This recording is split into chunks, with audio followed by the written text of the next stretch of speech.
Some prisons are built with rope. Others are built with fear. And sometimes, the only man willing to lock the door is the one trying to keep death outside. The first thing Ayanna Red Hawk saw was the weathered fence surrounding the lonely ranch.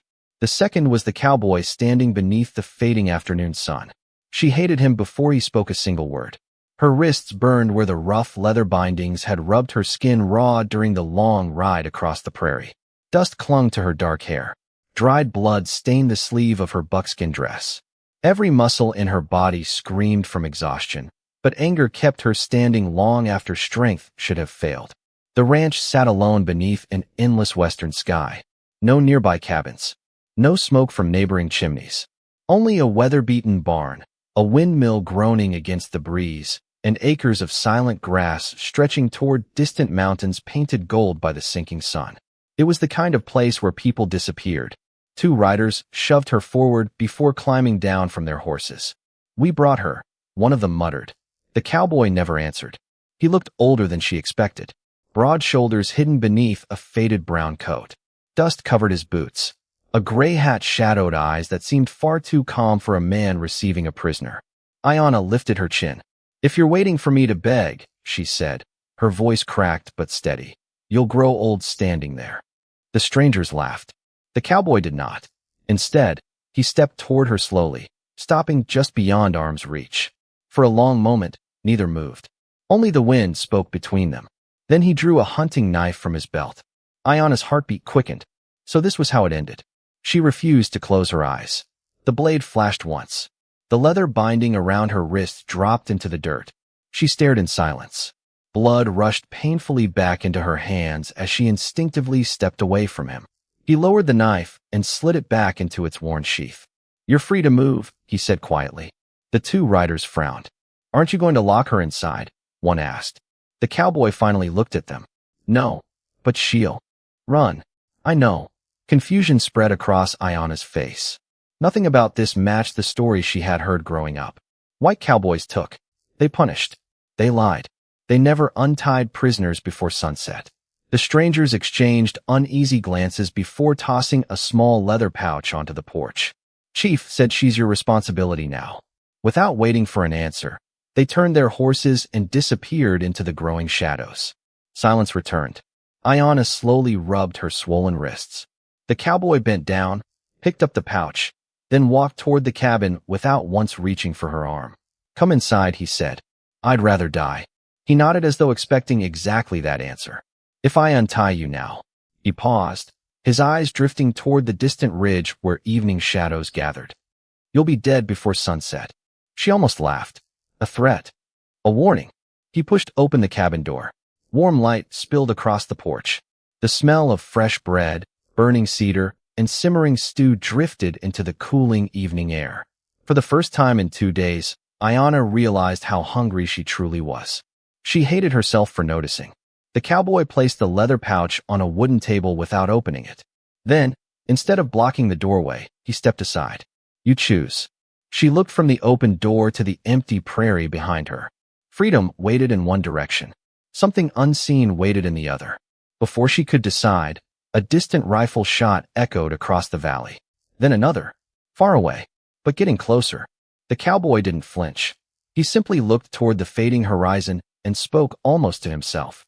"They found your trail sooner than I hoped." Ayanna followed his gaze. Tiny clouds of dust were rising beyond the western ridge. Horsemen. More than 3. Maybe 5. Maybe more.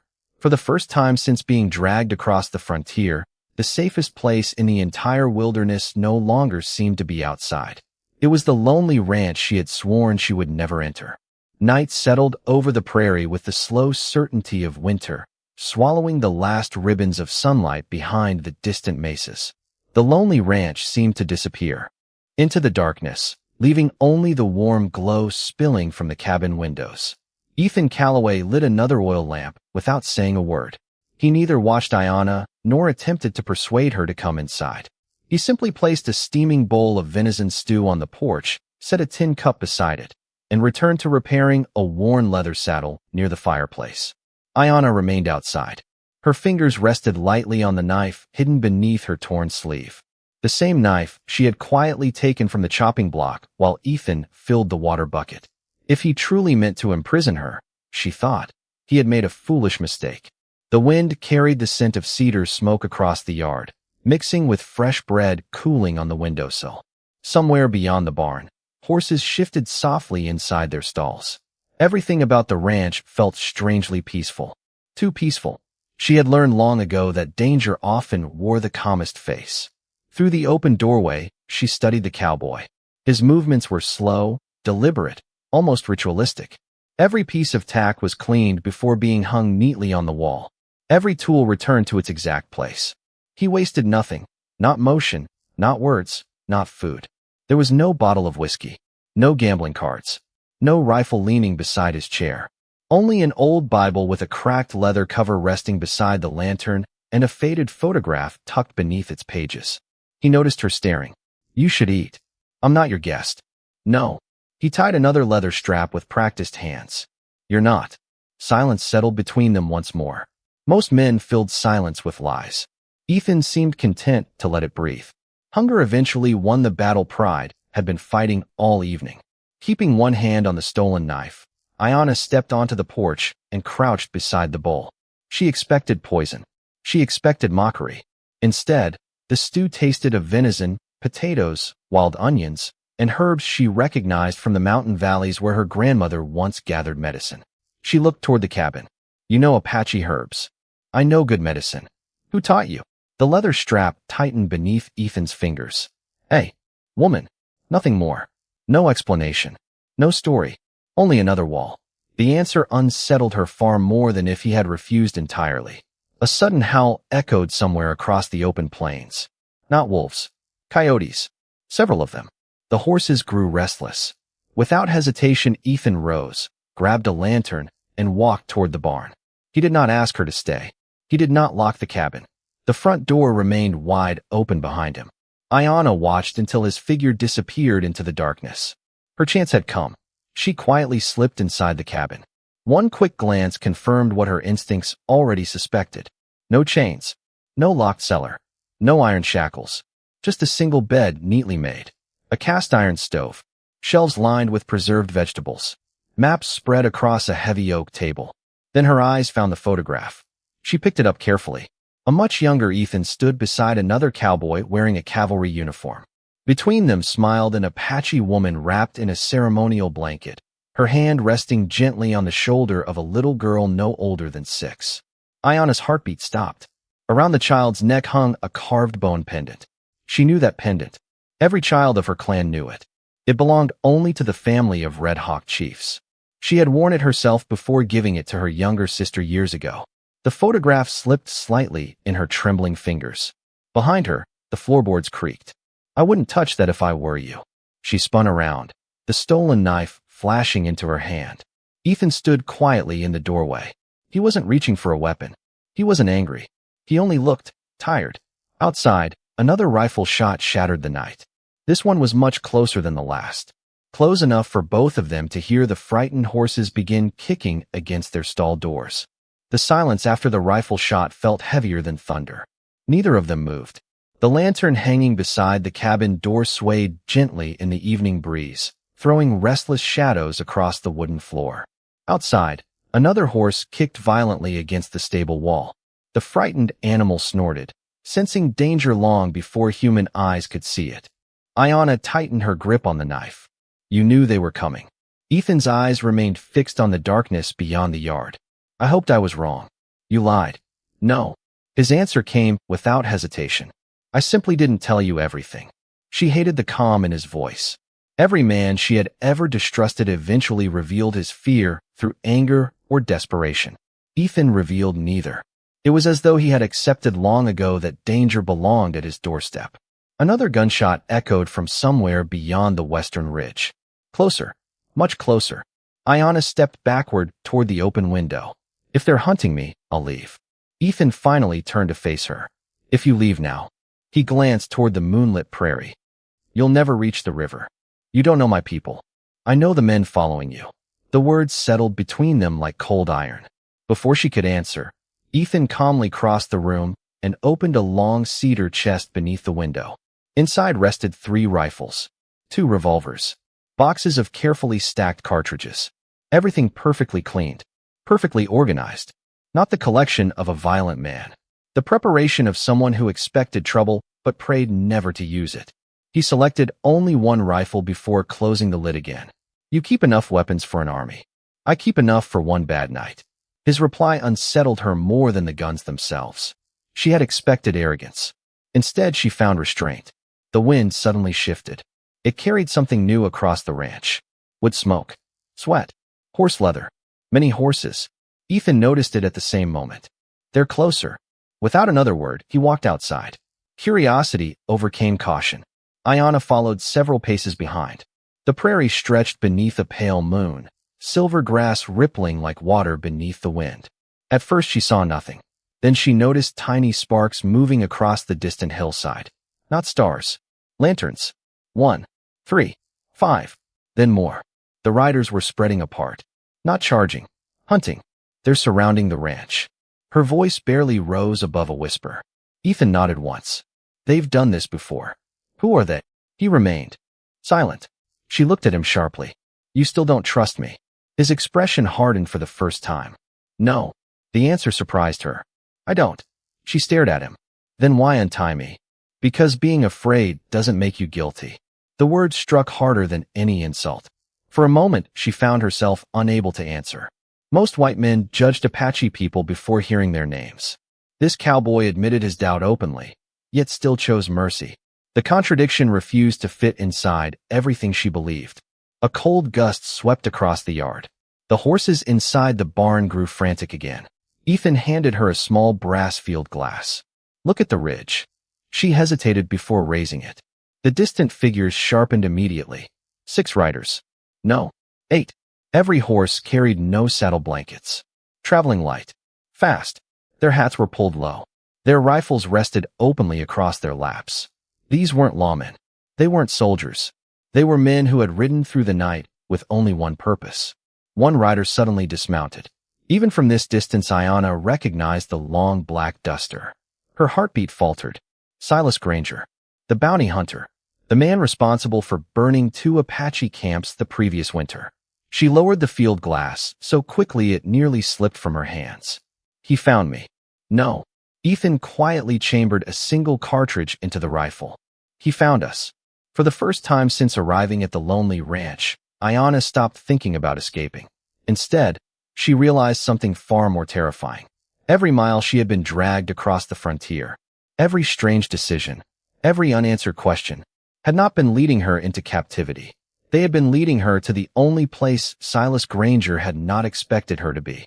And now the hunter knew exactly where to look. The night grew quieter in the strange way only the frontier understood. Not because danger had passed, because it had stopped hiding. The lanterns on the distant ridge disappeared one by one, swallowed by darkness until only the stars remained above the endless prairie. Yet Ethan never lowered his rifle. He watched the empty horizon as though he could still see the men waiting beyond it. Ayanna studied him instead. Most men became restless before a fight. They paced. They cursed. They drank. Ethan simply stood with one hand resting on the weathered fence, his eyes following the wind bending the tall grass. He looked less like a man preparing for battle than someone remembering one. You've seen Granger before. Her words broke nearly 10 minutes of silence. Yes. He burns villages. I know. He kills children. The muscles along Ethan's jaw tightened almost invisibly. I know. Nothing more. No promise of revenge. No anger. Only 2 quiet words carrying the weight of old memories. The answer left her strangely unsatisfied. You speak as if you've watched him. I have. A coyote cried somewhere beyond the creek. The lonely sound drifted across the valley before disappearing into the darkness. Ethan finally lowered the rifle. Come inside.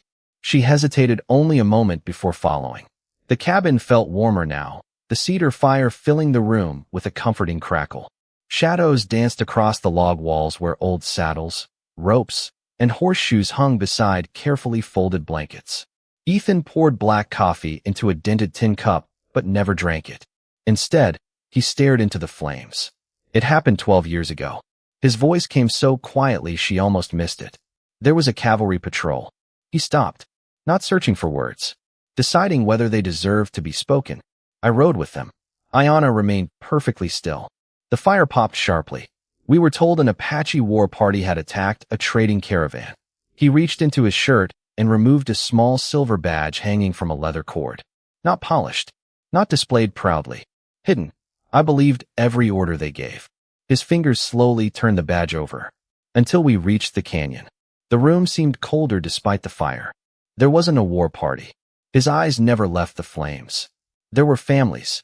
Silence swallowed the cabin. Mothers, grandfathers, children. No one spoke their names. No one carried rifles. Only baskets of dried corn and blankets waiting for winter. The captain called them enemies anyway. Ayanna's breathing slowed. She had heard stories. Every Apache child had. Stories of villages that vanished before sunrise. Stories no white newspaper ever printed. I heard the first shot.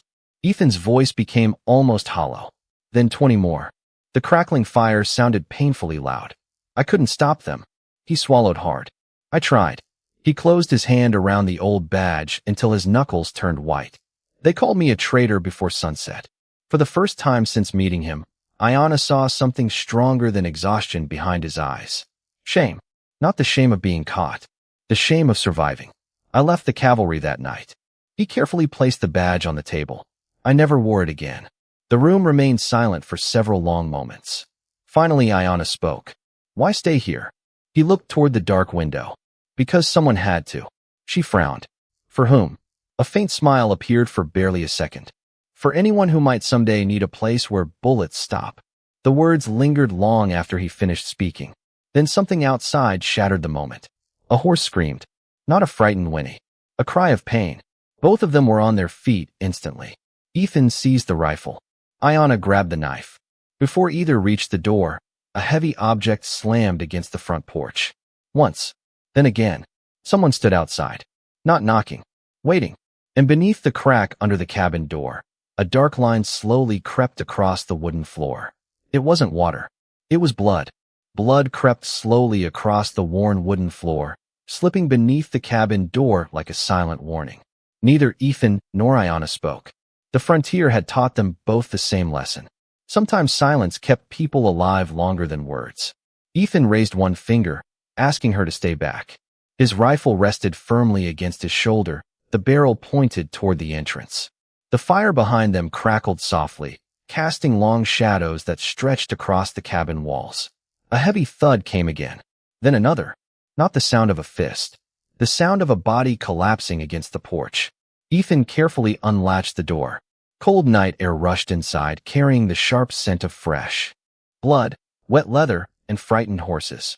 A young rider lay face down across the porch boards. Barely 20.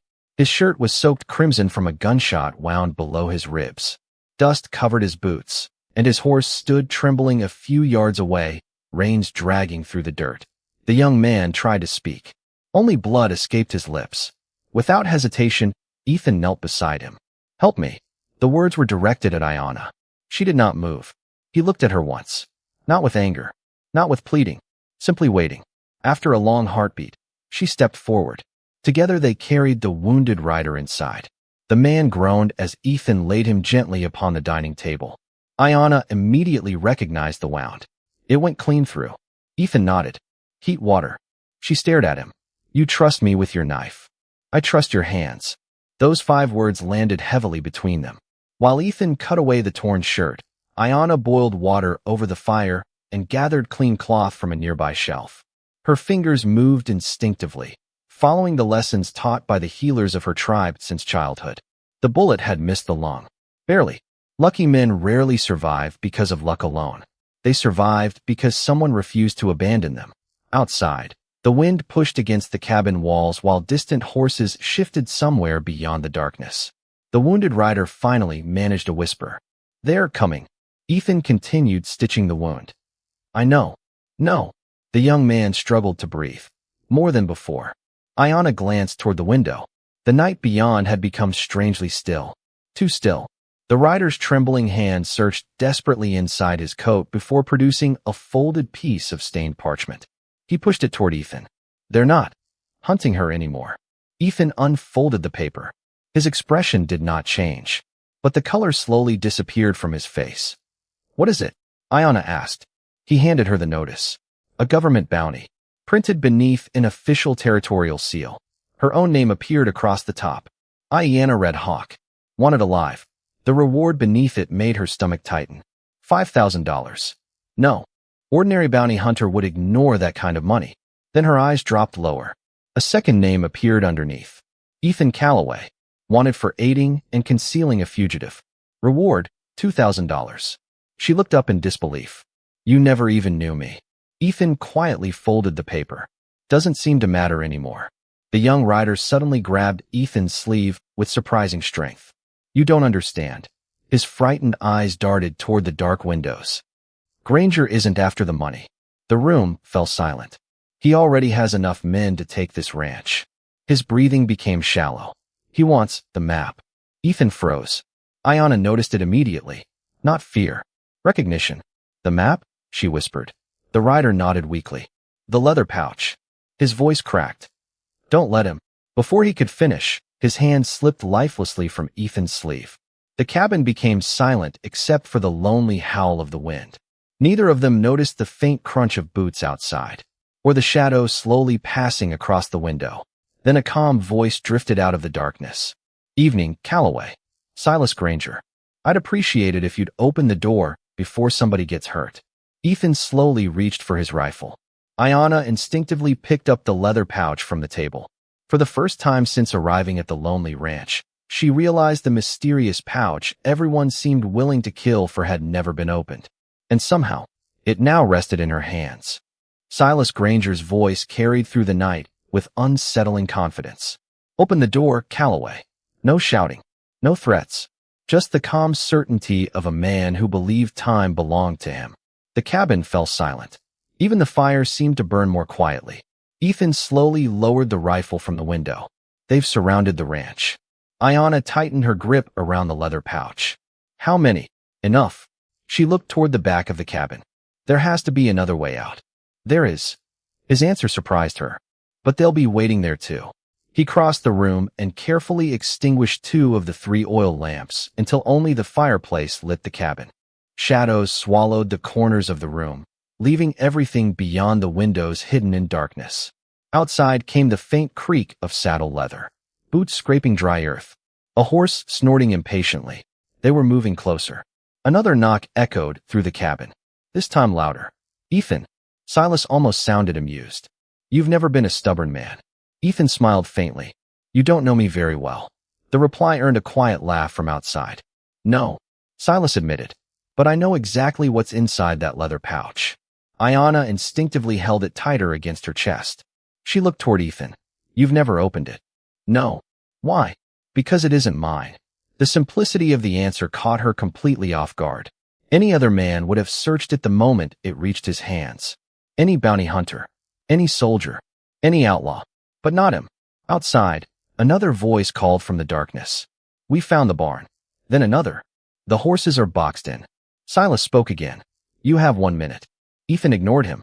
Instead, he walked toward the heavy oak table and gently unfolded an old map of the surrounding valley. The edges were worn smooth by years of use. He pointed toward a narrow canyon hidden beneath faded pencil markings. "If something happens..." She interrupted him. "No." He looked up. "I didn't ask. I'm not leaving." He stared at her for several seconds. For the first time since they had met, something close to approval flickered across his face. Then it disappeared. A sharp crack split the night. Glass exploded inward. A rifle round buried itself deep inside the log wall inches above the fireplace. Smoke drifted through the shattered window. "They're done talking," Ethan said quietly. Another shot. Then another. Wood splintered from the porch railing. The horses screamed in panic. Ayanna instinctively dropped behind the overturned table. Ethan never fired back. Not yet. He waited, listening, counting. She noticed his lips moving silently. 1, 2, 3, 4. Then he suddenly stepped sideways and fired exactly once. The rifle thundered through the cabin. Outside came a cry followed by the heavy sound of someone falling from a horse. Silence. Only for a heartbeat. Then chaos erupted. Gunfire exploded from every direction. Bullets slammed into the cabin walls, sending splinters raining across the floor. Smoke filled the room. The smell of burned powder mixed with cedar and fresh blood. Ayanna crawled toward Ethan. Why only one shot? Because there was only one man trying to kill us. She frowned. The others? They're waiting for him to lead. Before she could ask another question, the leather pouch slipped from beneath her arm and struck the floor. Its worn cord snapped. Something rolled across the wooden boards. Not gold. Not silver. A carved stone disc no larger than a man's palm, covered with ancient Apache symbols. The moment Ayanna saw it, all color drained from her face. She whispered only 2 words. The Covenant. Ethan looked at her sharply. You know what it is. Before she could answer, a bullet shattered the front door. Silas's voice rang through the smoke. So that's where it is. His tone had changed. No longer patient. No longer calm. Now it carried hunger. Kill the cowboy. A long pause followed. But bring the Apache woman to me alive. Ayanna slowly lifted the carved stone from the floor. For the first time in years, she understood why her father had vanished. Why entire Apache families had disappeared. Why she had been hunted across 3 territories. The pouch had never contained a map. The stone itself was the map. The first torch struck the roof a heartbeat later. Dry cedar shingles caught almost instantly, orange flames racing across the cabin like frightened horses fleeing a storm. Smoke rolled through the broken windows, carrying the bitter scent of burning resin into every corner of the room. Silas Granger had stopped pretending. Burn it, he ordered from somewhere beyond the darkness. If Calloway won't come out, his voice drifted through the smoke. The fire will bring him. Another torch landed beside the barn. Within seconds, frightened horses began kicking violently against their stalls. The sound pierced Ethan more deeply than the gunfire. Without thinking, he ran toward the stable. Ayanna grabbed his arm. They're waiting for that. I know. Then why go? He looked toward the panicked animals. Because they don't. He pulled free and disappeared into the smoke. The stable doors rattled under the terrified weight of 6 horses desperate to escape the flames licking across the hayloft. Bullets struck the walls around Ethan as he forced the heavy latch upward. The doors burst open. One after another, the horses thundered into the night, their pounding hooves shaking the earth beneath the ranch. The sudden chaos broke the hunters' formation. Several riders swore as frightened horses collided with them in the darkness. Silas shouted fresh orders. Hold your lines. But it was already too late. Dust, smoke, and panicked animals swallowed the yard. Inside the burning cabin, Ayanna stared at the carved stone resting in her hands. The firelight danced across its ancient symbols. For the first time, she noticed tiny grooves running beneath the carvings. Not decoration. A map revealed only by moving light. She slowly tilted the stone toward the flames. Hidden lines appeared. Mountains. A river. A narrow canyon. Then one unmistakable mark. A circle. Her breath caught. The Sacred Valley. She whispered the forgotten name spoken only by Apache elders. No wonder men had died protecting it. No wonder her father had vanished. The stone did not lead to gold. It led to something older. Something worth far more. Outside came Ethan's rifle. One shot. Only one. Then silence. Too much silence. Fear tightened around Ayanna's chest. She slipped the stone back inside the leather pouch and rushed outside through the smoke. The night had become a blur of fire and drifting ash. The barn burned fiercely. The cabin roof groaned overhead. She searched desperately until she found Ethan kneeling behind a split water trough. His hat was gone. Blood trickled down one side of his forehead.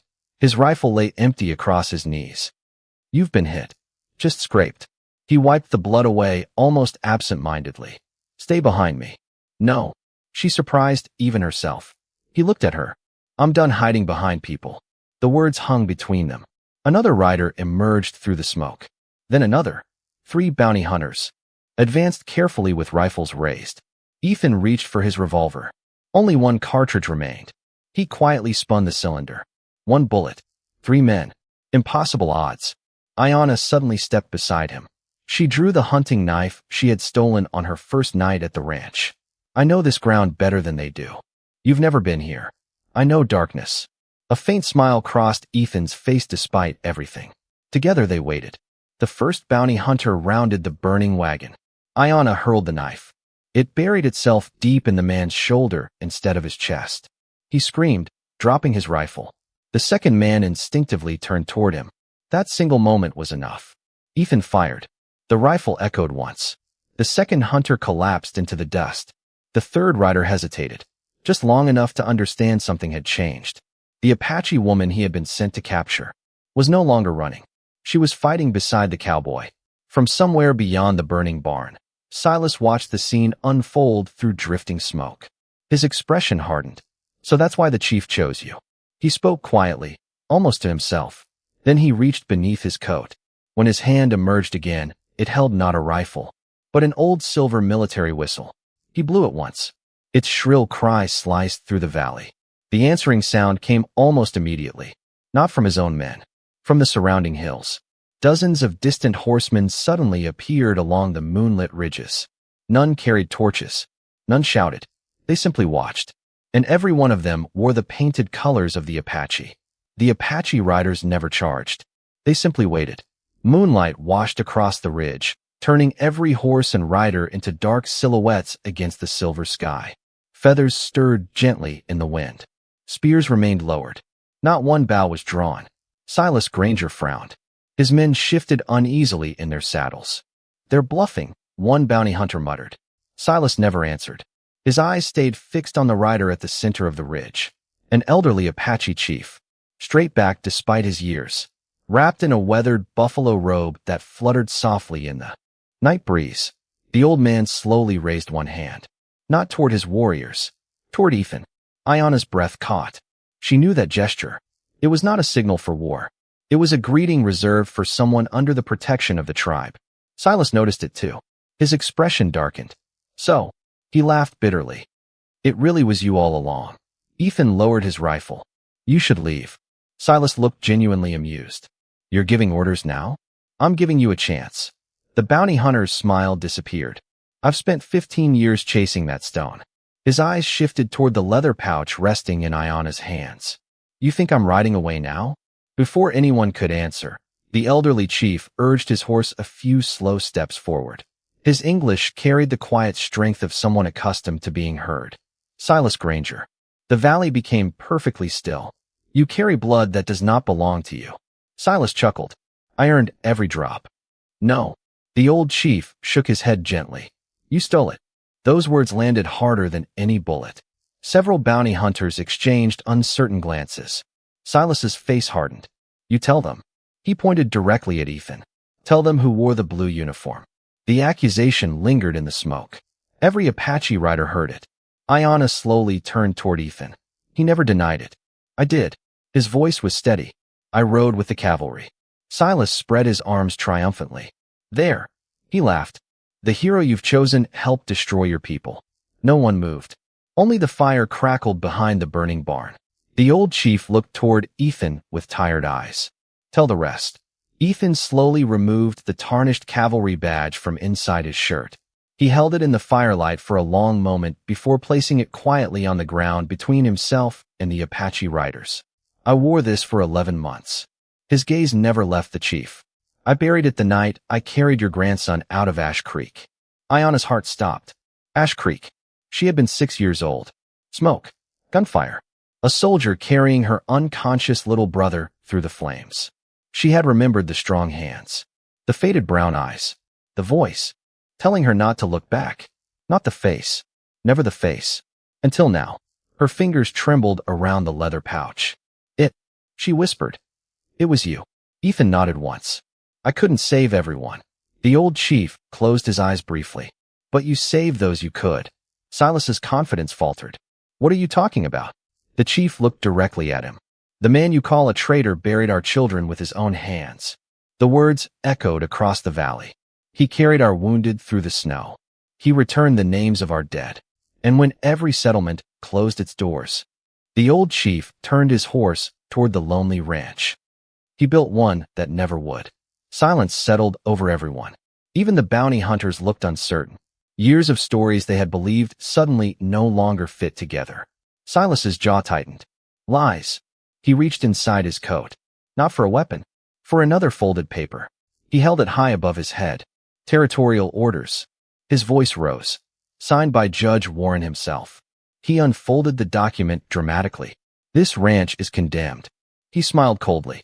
And Ethan Calloway is guilty of treason against the territory. Before he could continue, another voice answered from the darkness behind him.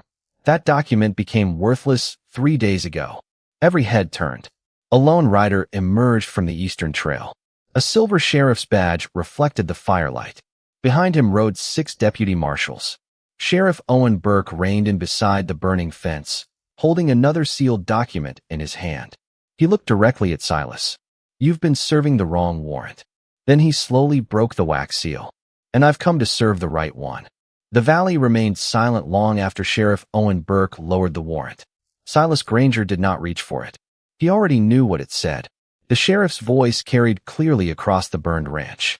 Silas Granger, you are hereby charged with murder, fraud, unlawful seizure of tribal property, arson, and the unlawful execution of protected Apache families under false territorial authority. No one breathed. Burke unfolded another weathered document. The territorial judge revoked every bounty connected to Iona Red Hawk 3 days ago. His eyes lifted toward the bounty hunters. Every man still carrying those orders is now working outside the law. The word struck harder than any rifle shot. Several hunters slowly lowered their weapons. One quietly stepped back. Another removed the bounty notice from inside his coat and let the wind carry it into the ashes. Silas looked around and realized something he had never imagined. For the first time in 20 years, no one was following him. His face twisted with fury. They're lying. No one answered. The old Apache chief gently urged his horse forward until he stood only a few yards from Ethan. He climbed down with slow, careful movements that revealed his age but never diminished his dignity. Every Apache warrior remained mounted behind him, waiting, watching. The chief stopped before Ethan. For a long moment, neither man spoke. Then the old chief bent down, not to Ethan, to the tarnished cavalry badge lying in the dust. He picked it up gently, brushed away the dirt with his thumb, and placed it back into Ethan's weathered hand. A man is not remembered by the uniform he once wore. His voice was barely above a whisper. He is remembered by the lives he refused to abandon. The valley grew impossibly still. Iona felt tears gather without realizing it. She had spent years believing the white soldier who carried her brother through the flames had vanished into history. Instead, he had been living alone behind a broken fence, quietly helping strangers who never knew his name. Silas suddenly lunged toward Iona. His revolver flashed beneath his coat. The movement lasted only a heartbeat. A single shot echoed across the valley. Silas stopped. His revolver slipped from his fingers. Sheriff Burke lowered his smoking pistol. Silas collapsed heavily into the dust. The fight was over. No cheering followed. Only wind moving through the burned grass. Only smoke drifting into the brightening morning sky. Hours later, the fire had died. The barn stood blackened. The cabin roof had collapsed. Yet the fence still remained. Crooked, scarred, standing. Apache warriors quietly worked beside Ethan without being asked. Some rebuilt the stable. Others gathered scattered lumber. Deputy marshals helped clear fallen beams. No one spoke about race. No one spoke about old wars. Hands were enough. As the sun climbed higher, the old chief approached Iona. The stone belongs with our people. She nodded, then surprised everyone. She walked toward Ethan and placed the leather pouch into his hands. You protected it when you didn't even know what it was. He looked at the pouch for a long moment before offering it back. It never belonged to me. She smiled softly. No, it belonged with someone worthy of refusing it. The old chief watched the exchange without interrupting. Then he slowly removed a single eagle feather from his ceremonial braid. Among his people, such a gift was never given lightly. He tied it quietly to the weathered fence surrounding Ethan's ranch. No speech followed. None was needed. Every Apache warrior understood its meaning. So did Iona. The ranch would forever stand beneath the protection of the tribe. No written treaty could have carried greater weight. By late afternoon, the riders prepared to leave. The valley slowly emptied until only Ethan and Iona remained beside the rebuilt gate. She rested one hand against the rough wooden post. When they dragged me here, she looked toward him with a faint smile. I thought this place was a prison. Ethan glanced across the endless prairie where fresh grass already bent beneath the wind. And now, she followed his gaze. Now I know it was a refuge. Neither reached for the other. Neither promised tomorrow. Some stories did not need promises. Only truth. Ayana mounted her horse. The Apache riders disappeared one by one into the western hills until the dust settled and silence returned once more. Ethan remained alone beside the fence. Almost alone. The eagle feather stirred gently in the evening breeze, catching the last golden light of the setting sun. Travelers who passed that lonely ranch in the years that followed often wondered why no outlaw ever crossed its boundary. They never understood. Protection did not always come from walls. Sometimes it came from honor. And out on the Old West frontier, honor could ride farther than fear, speak louder than bullets, and outlive every legend ever told.